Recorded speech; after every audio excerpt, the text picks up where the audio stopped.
Yes. Ubu ndi mu muhanda wa Kigali, aha mubona ni ahantu bita no mu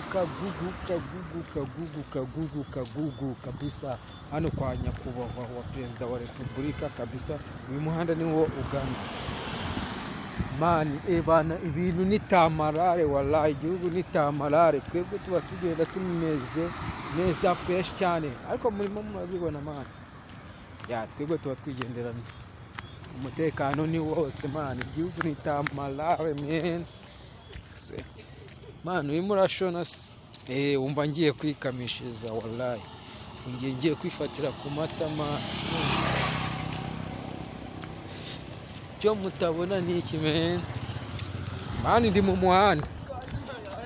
Mani ndi mu muhanda, murimo murabona baratari abanyuzi, mu muhanda urimo wabibona. Mba meze fresh.